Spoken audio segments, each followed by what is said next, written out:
Bienvenue dans le podcast Nouvelle Conscience. Nous discuterons ensemble de projets, d'œuvres et d'acteurs vecteurs d'espoir pour l'édification d'un monde plus respectueux du vivant et de soi-même. Je suis Manon Sala et je chemine depuis longtemps pour comprendre le lien intrinsèque entre le bien-être individuel et l'élan du collectif.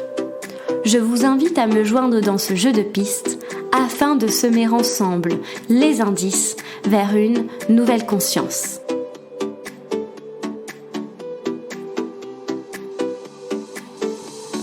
Aujourd'hui, je reçois Claire Egnel du collectif pour un réveil écologique au micro de Nouvelle Conscience. Le collectif pour un réveil écologique est créé en 2018, suite à la démission de Nicolas Hulot du ministère de la Transition écologique et solidaire et au non-respect des accords de Paris par la classe politique française et internationale. Plusieurs étudiants et étudiantes de grandes écoles font le constat d'un enseignement supérieur incapable de répondre aux enjeux écologiques et environnementaux de notre temps. Ils et elles impulsent le manifeste pour un réveil écologique qui regroupe aujourd'hui plus de 32 000 signatures. Dans ce manifeste, les signataires demandent un enseignement supérieur à la hauteur de ces enjeux. Ils et elles souhaitent ainsi faire pression sur leurs futurs employeurs et provoquer leur engagement autour de ces sujets. Dans cet épisode, je vous propose d'explorer les initiatives déjà impulsées dans l'enseignement supérieur, tout en nous inscrivant dans une réflexion plus large sur la nécessaire évolution du système éducatif français en matière environnementale et climatique. C'est un plaisir pour moi de vous livrer cette discussion impactante et engagée. Par ailleurs, si vous souhaitez me soutenir dans cette aventure, la meilleure façon de le faire est de me suivre sur Instagram et également me laisser 5 étoiles ainsi qu'un beau commentaire sur iTunes. N'hésitez pas également à m'écrire, je suis toujours ravie de vous lire et de vous répondre pour construire ensemble cette nouvelle conscience. Je vous souhaite une très bonne écoute. Bonjour Claire. Bonjour. Comment vas-tu aujourd'hui ? Je vais très bien, merci. Donc Claire, aujourd'hui nous allons parler de ton engagement au sein du mouvement pour un réveil écologique. Mouvement qui est apparu à partir de 2018 avec la signature de ce manifeste. C'est bien ça ? Oui, c'est ça, pardon. C'est un mouvement qui est apparu en 2018 avec un manifeste qui s'appelait le Manifeste étudiant pour un réveil écologique, dans lequel on rappelle l'urgence écologique. Et également, en tant qu'étudiant, on se positionne d'une part en prenant nos responsabilités d'étudiants de grandes écoles, en disant que on a une possibilité que n'ont pas tout le monde, qui est de choisir potentiellement un employeur, et donc on s'engage à choisir un employeur qui soit en cohérence avec l'urgence écologique. Et puis aussi, plus proche de notre réalité d'étudiants, on fait le constat qu'on n'est pas du tout formé aux enjeux écologiques, alors que ça va être un enjeu absolument majeur de notre vie, tout simplement, et notamment la vie professionnelle. Et donc on s'engage là-dessus, et c'est à partir de là qu'on a développé tout un travail sur l'enseignement supérieur et également nos relations avec les employeurs. Super. Donc aujourd'hui, on ne va pas évoquer le volet emploi, entreprise. On va plutôt se concentrer sur les apports du mouvement dans l'enseignement supérieur. Et la première question que je souhaiterais te poser, c'est quelles ont été les évolutions positives, on va commencer par le positif, depuis la signature du manifeste et l'apparition du manifeste en 2018. Comment l'enseignement supérieur a intégré ces enjeux, quels ont été les impacts du manifeste dans les différents établissements que vous avez touchés. Alors, donc, sur le positif, donc il y a déjà plus généralement quelque chose qui est assez manifeste depuis 2018 et depuis depuis qu'on a commencé à pousser cette question précise de la formation, c'est qu'on se rend compte qu'aujourd'hui c'est une question qui ne fait plus débat sur le fait que c'est une nécessité, même s'il y a encore de gros retards dans la plupart des établissements, même sur la mise en place de ces formations. Mais aujourd'hui, on ne discute plus cette nécessité et c'est intégré dans un des enjeux d'adaptation du supérieur. Donc ça, c'est un peu sur le discours mais c'est vrai que c'est un peu le jour et la nuit par rapport à 2018 où en fait les enjeux que les enseignements supérieurs se posaient en lien avec l'écologie, c'était vraiment l'impact carbone des campus, donc des choses collatérales.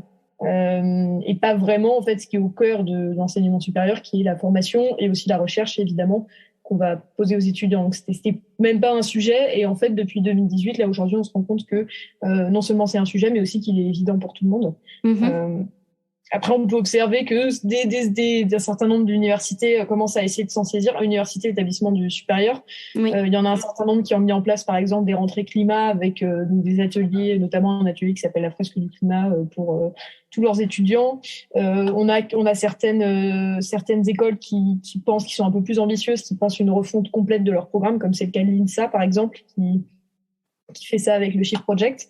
Donc on a voilà certaines, il y a des engagements notamment également à Paris-Saclay ou La Rochelle Université, des engagements grandissants, même si encore une fois voilà on est loin de la piste d'arrivée, mais on peut pas dire que les choses n'ont absolument pas évolué depuis 2018.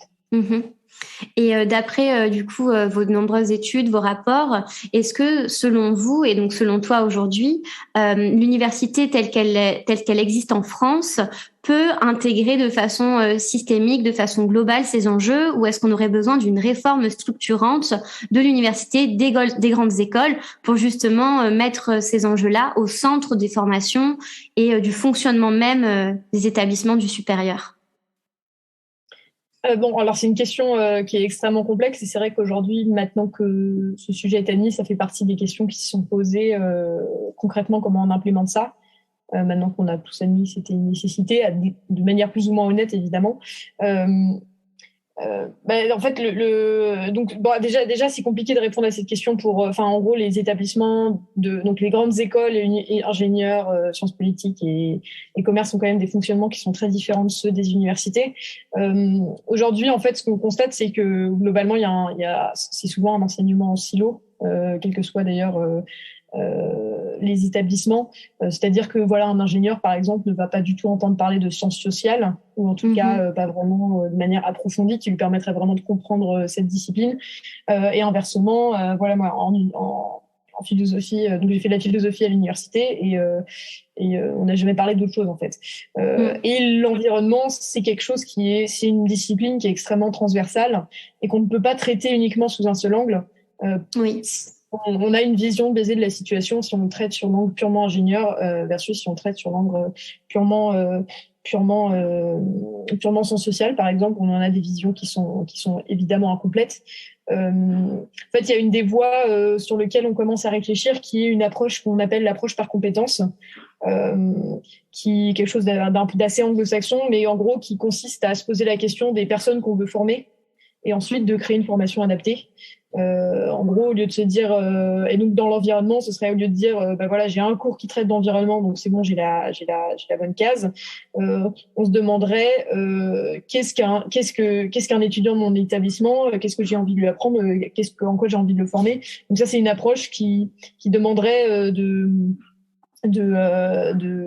transformer vraiment les maquettes pédagogiques, de faire beaucoup plus des liens entre elles. Et donc évidemment, c'est extrêmement difficile à mettre en place dans l'état actuel des choses. Mais une chose est sûre, effectivement, c'est que le côté très cloisonné des formations aujourd'hui ne facilite pas vraiment l'apprentissage d'une discipline aussi, d'un thème aussi transversal que sont tous les thèmes qui touchent à l'écologie et à l'environnement.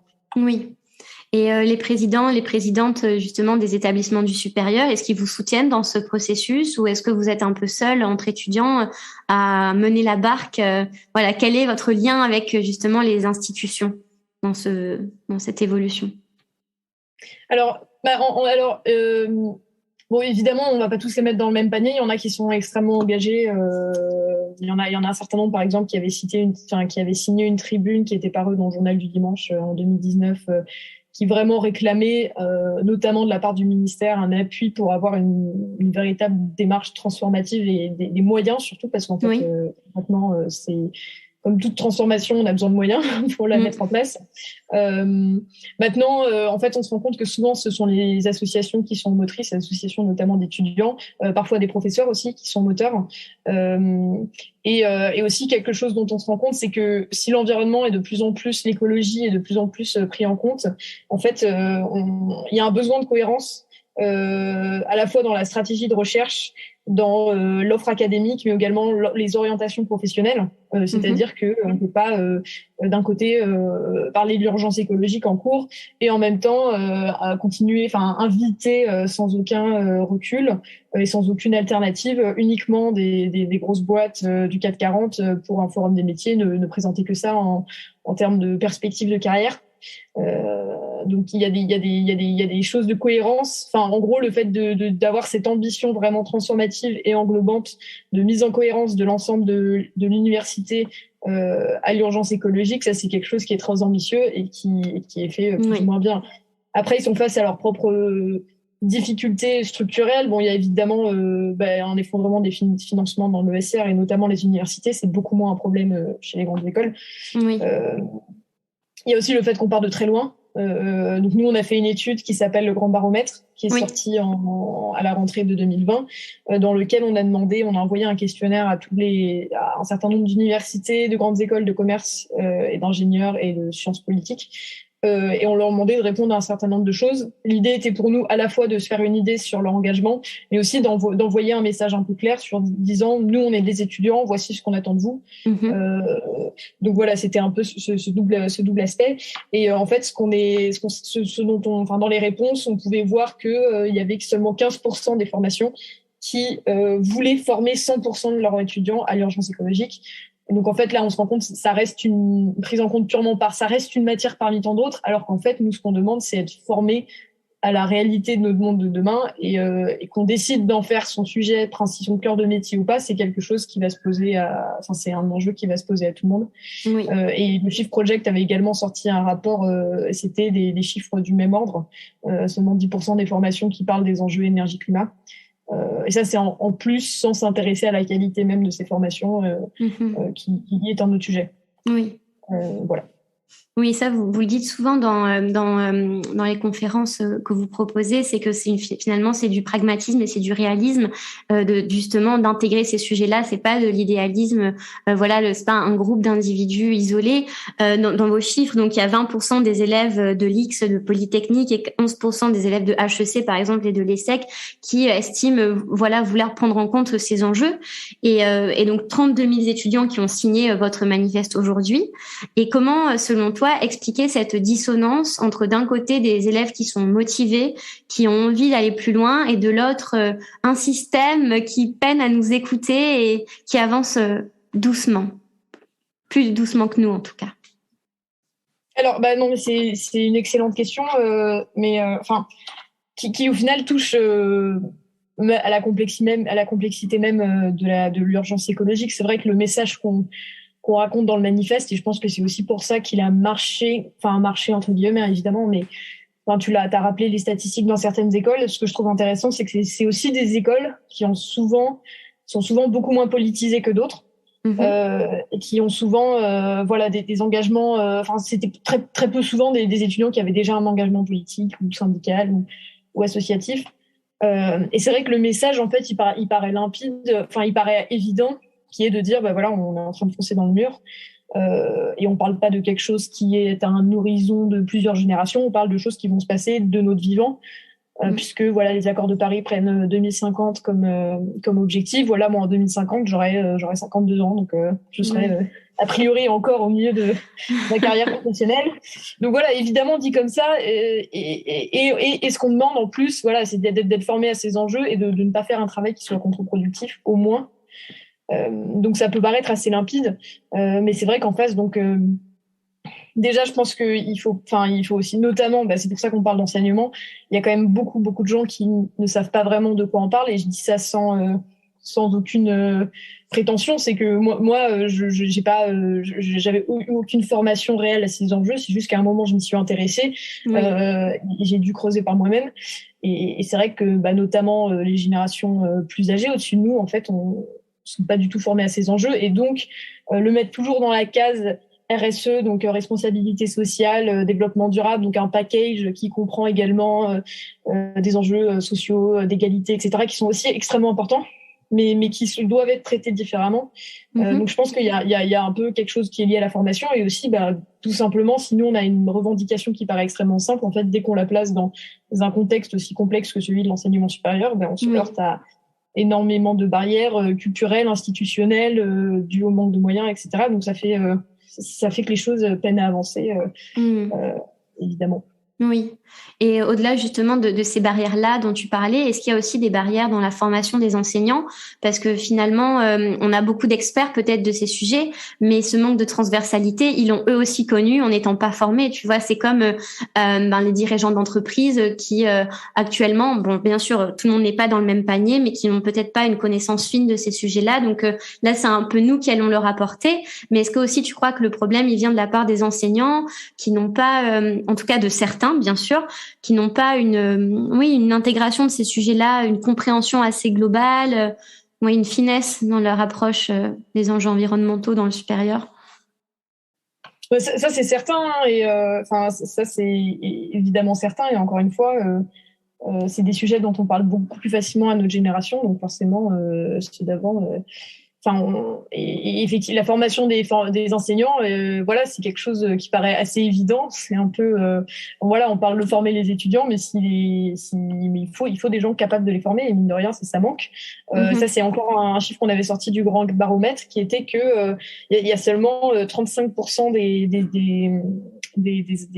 établissements, avec des chiffres qui sont très disparates en fonction des types d'établissements. Je crois que c'était autour de 0 pour les universités, par exemple, qui vont former leurs étudiants, leurs enseignants, formés ou au moins sensibilisés aux enjeux écologiques. Et encore une fois, faut voir dans quelle mesure ils le font, parce qu'il y en a qui vont encore parler comme d'un enjeu de communication. Oui. Vraiment pas aller dans la complexité de tout ce sujet. Donc non, évidemment, la formation des enseignants, c'est un sujet qui est capital. Et ensuite, là, on arrive sur un truc sans fin de qui forme les enseignants. Oui. C'est pas vous qui allez les former quand même. Enfin, c'est pas le but que ce soit les. Non, bien sûr, c'est pas le but. C'est vrai que toutes les choses qui peuvent être un peu, la fresque du climat que tu connais peut-être. Oui. Des conférences, des formats de conférences, ça fait partie des choses qui se font aujourd'hui, que des universités, établissements peuvent faire, et qui sont brandis avec beaucoup de fierté, et à raison, c'est toujours mieux, mais clairement, ça ne fera jamais le travail d'un enseignant qui prend le temps d'aborder le sujet avec ses élèves sur 12 séances. Et il y a cette question-là, il y a aussi la question en fait de l'aborder entre guillemets dans toutes les matières. Bon, là, c'est là qu'on devient extrêmement ambitieux, évidemment, mais encore une fois, c'est pas un sujet qui doit être traité en silo, ne serait-ce que par cohérence, et les étudiants s'en rendent compte. D'ailleurs, moi, je suis dans un parcours spécialisé en politique environnementale, et les sujets des cours qui ne traitaient pas de ces sujets, mais qui parlaient par exemple d'énergie, d'économie, etc., et qui ne traitaient pas de ces sujets, les étudiants s'en rendaient compte. Et très souvent, c'est une remarque ou lancer un débat. Donc c'est une cohérence qu'il faudrait, dans l'idéal, retrouver partout. Ne serait-ce parce qu'en plus, on veut pas que tout le monde devienne des spécialistes de l'écologie. On veut que tout le monde, dans son métier, soit capable de se saisir de ces enjeux, de comprendre comment ça l'impacte, et de comprendre comment lui-même peut réduire son impact. Oui. Et donc au final, j'ai l'impression que la source, c'est même avant l'enseignement supérieur. Ce serait commencer même plus tôt pour distiller en fait ces informations depuis peut-être l'entrée à l'école primaire. Donc pour arriver dans le supérieur, justement, en ayant comme un socle commun, tu vois, sur toute notre scolarité, sur ce qu'est le réchauffement climatique, le développement durable, voilà. Ouais. Oui, dans l'idéal, évidemment, ça on parle, si on réfléchit, si on continue à réfléchir dans le meilleur des mondes, c'est évidemment. Et avant, et ça c'est les associations, notamment You4Climate en France, des regroupements locaux du You4Climate qui travaillent là-dessus, d'autres associations, c'est vrai que nous c'est moins exactement ce qu'on fait, mais évidemment, c'est quelque chose qui devrait être abordé dès le début. Oui. C'est vrai qu'on a encore dans les manuels de SVT des aberrations comme des encadrés qui parlent du réchauffement climatique en disant voilà, il y a des hypothèses qui disent que c'est l'homme et ses activités, il y en a d'autres qui se disent que c'est les cycles solaires. Oh là là. Voilà, on trouve avec des trucs un peu arriérés qui, mine de rien, sont assez éloquents sur déjà la formation des enseignants, encore une fois, et puis du chemin qui reste à faire. Mm-hmm. Et là, on est en amont et en aval. Encore une fois, il y a aussi mettre en cohérence l'offre de carrière, d'orientation, puisque les universités sont aussi, les établissements d'enseignement supérieur sont un lieu d'émulation entre les étudiants. C'est le moment où on découvre à peu près vers où on a envie de se diriger. Oui. Et c'est aussi extrêmement important pour ces établissements-là, une fois qu'ils ont fait tout ce travail de formation, d'être capables de présenter une diversité d'offres qui soit un peu en cohérence avec tout ce qu'on raconte sur l'urgence écologique. Oui. Et est-ce que justement ces enjeux-là sont comptabilisés dans le grand baromètre ? Est-ce que quelles sont un peu les modalités d'action que vous avez relevées dans le grand baromètre ? Quelles sont pour l'instant, à l'heure actuelle, les différentes thématiques d'engagement des établissements de l'enseignement supérieur qui correspondent à la prise en compte de ce sujet ? Alors oui, non, sur les choses que tu as citées en dernier, donc la rénovation énergétique des bâtiments, le tri sélectif, donc tout ce qui va s'intéresser plus au volet impact du campus, ça c'est un sujet qui est vraiment antérieur à 2018, qui est présent à peu près dans tous les établissements. En tout cas, c'est quelque chose qui est beaucoup plus instinctif. Et c'est vrai que quand on parle d'écologie à l'université, c'est à ça qu'on pense en premier. De la même manière que dans les entreprises, quand on parle d'écologie, souvent ils pensent à faut utiliser moins de papier dans l'imprimante et il faut avoir des gobelets en carton. Oui. Donc voilà, c'est la première étape. Mais encore une fois, le cœur de l'activité, de ce que fait un établissement de formation, c'est de former des esprits de demain. Enfin, pour utiliser une formule extrêmement bateau. Et donc c'est à ça qu'on a envie de s'intéresser en premier lieu. Et pour le coup, c'est vrai que voilà, on ne peut pas dire sans être un peu malhonnête que ces enjeux sont pas de plus en plus pris en compte à des degrés très variables.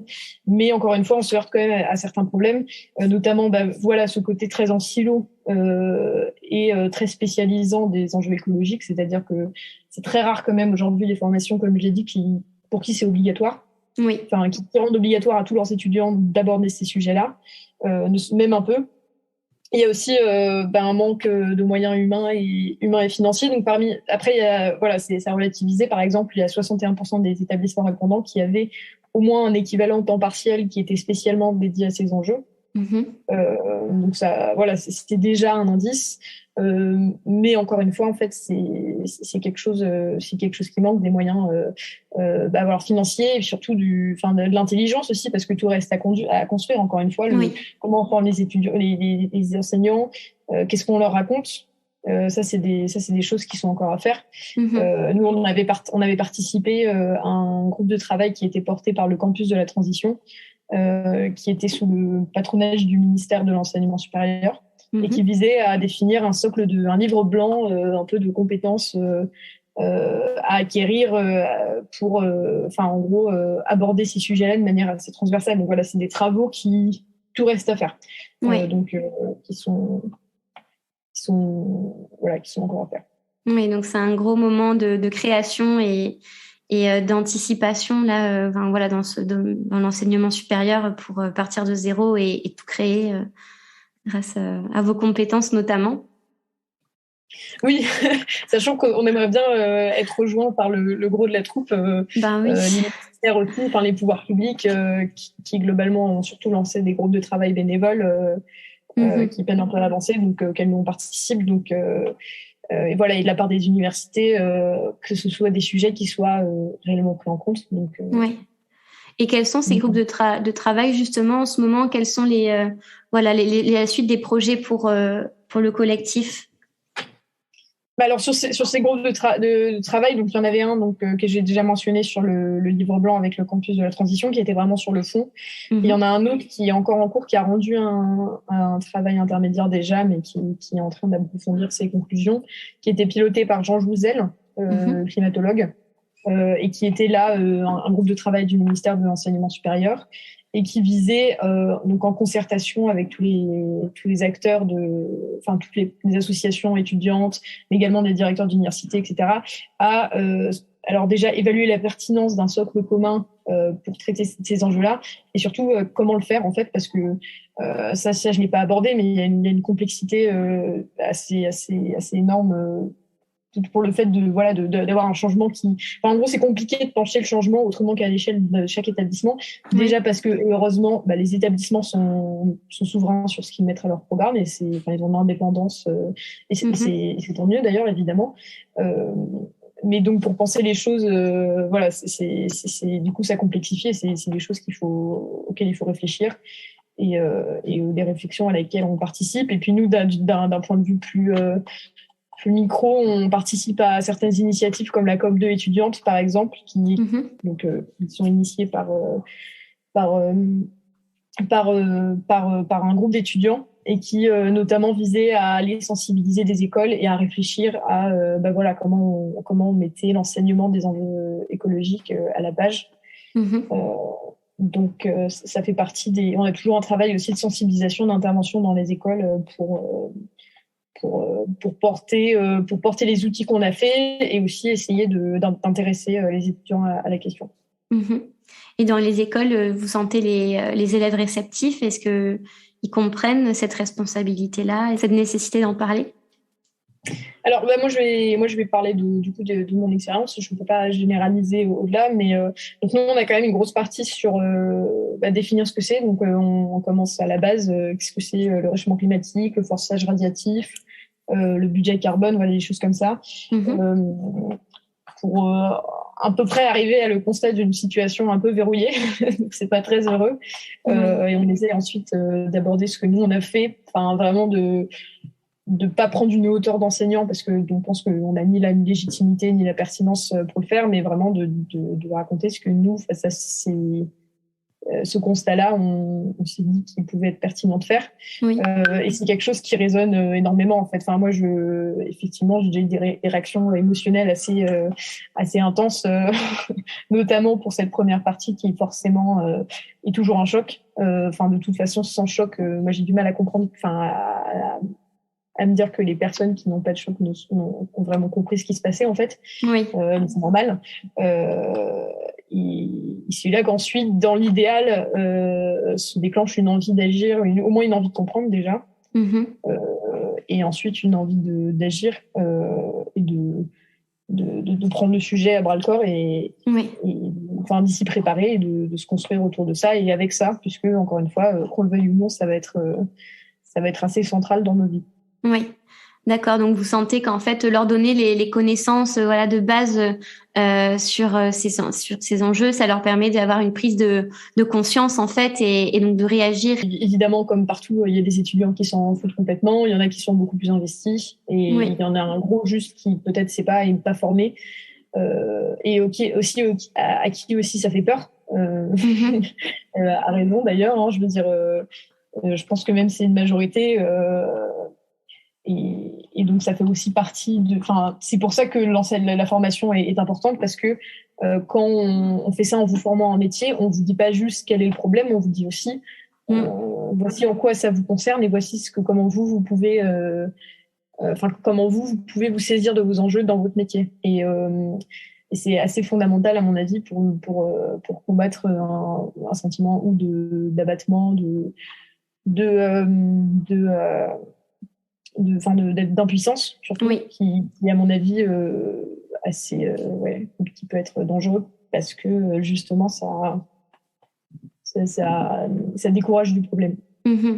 Oui, vous avez sorti un rapport récemment qui montrait, il me semble, que c'était 75% des jeunes qui souffraient d'éco-anxiété ou qui avaient peur justement des effets du réchauffement climatique sur leur vie. Donc on voit que c'est un chiffre qui est énorme.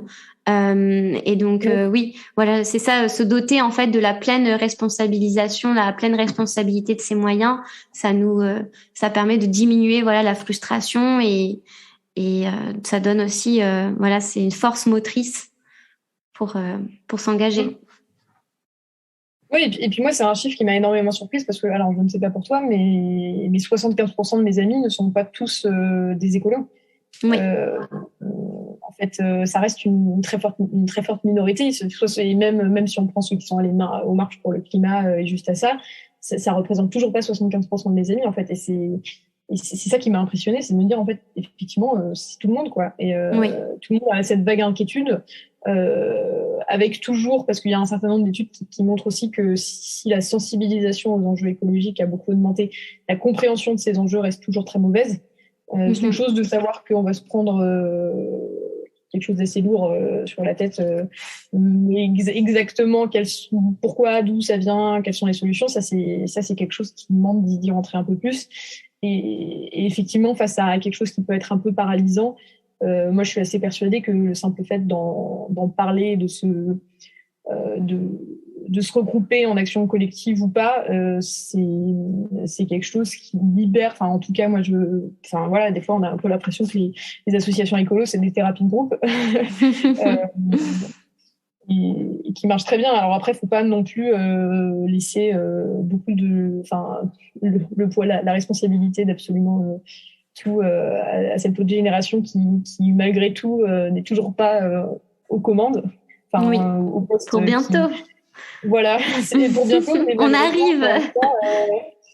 Malheureusement, encore une fois, on peut pas se permettre. Enfin, voilà, le dernier rapport du GIEC qui est sorti, enfin du groupe 1 du GIEC qui est sorti il y a quelques semaines, disait qu'en gros, pour les 2 degrés, 1,5 degré, c'est à peu près mort. Pour les 2 degrés, c'est la décennie qui arrive qui va être décisive. Donc, en fait, malheureusement, ça va être les personnes qu'on a actuellement aux manettes qui vont être décisives aussi. Donc, ouais. Voilà, les jeunes, mais aussi les autres. oui, voilà, ça nous incite à agir de concert et comme tu disais, c'est intéressant d'étudier ce chiffre qui se cache derrière ces 75%, parce que voilà, c'est pas que des écolos, c'est pas que des gens mobilisés. On sent que voilà, ce sujet nous concerne tous et toutes. Et après, on a différentes façons de réagir. Et voilà, l'information déjà, c'est la clé. La connaissance, c'est la clé du pouvoir, la clé de l'action. Donc, c'est un merci pour tout ce que vous faites pour nous, pour l'extérieur. Je viens de le dire, moi aussi, c'est pour moi d'abord. Hein. Pour toi, oui.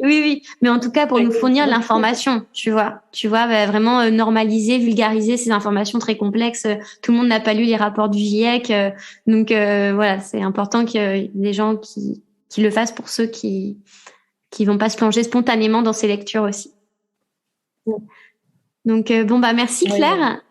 On arrive à la dernière question du podcast qui est pour toi la signification de nouvelle conscience. Donc c'est le nom du podcast, Nouvelle Conscience. Qu'est-ce que ça signifie pour toi? Comment tu le ressens quand tu l'entends, le lis? À première vue comme ça m'évoquerait d'abord quelque chose de générationnel, mais je trouve ça très orgueilleux pour une génération de se prétendre. Enfin bon, on connaît tous la citation de Camus. Chaque génération se croit vouée à refaire le monde. Et je pense pas que notre génération soit plus vertueuse que la suivante, comme celle qui arrive plus que nous. Donc, nouvelle conscience, j'ai l'impression que ça m'évoque plus, sans dogmatisme ou ésotérisme, évidemment, éventuellement la prise de conscience, enfin, ce qui se passe quand on décide de s'engager et on décide de. Enfin, déjà, alors là, en l'occurrence, pour l'écologie, on comprend vraiment toute l'ampleur du problème et qu'il n'y a pas de solution facile. Du coup, je m'intéresserais plutôt à ce qui se passe quand on est dans un mouvement comme ça, au-delà de ce qu'on fait, tout simplement, qui est se retrouver au centre d'une émulation qui est très souvent passionnante. Ouais. De rencontres de points de vue aussi. Enfin, voilà, si on reste sur les formations, moi j'ai une formation en sciences politiques et l'association dans laquelle, enfin le collectif était pour moi la première fois que j'étais en contact avec des gens qui faisaient pas les mêmes formations que moi. Ouais.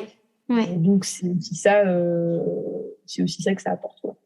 Ouais, justement d'être en lien avec d'autres consciences, la conscience scientifique, la conscience plutôt politique et vers un objectif commun.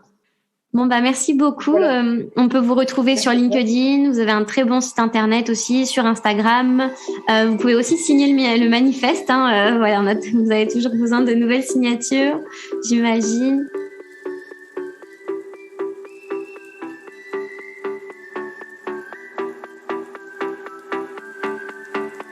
Merci pour votre écoute. Si ce podcast vous a plu, la meilleure façon de le soutenir est de lui laisser 5 étoiles sur iTunes et sur Apple Podcasts. N'hésitez pas également à me laisser un commentaire et à me suivre sur la page Instagram Nouvelle Conscience Podcast. Vous pouvez aussi m'écrire. Je suis toujours ravie de vous lire, de vous répondre et de partager avec vous des idées, des réflexions autour de ce projet de nouvelle conscience. Je vous dis à la semaine prochaine. En attendant, prenez soin de vous et à bientôt.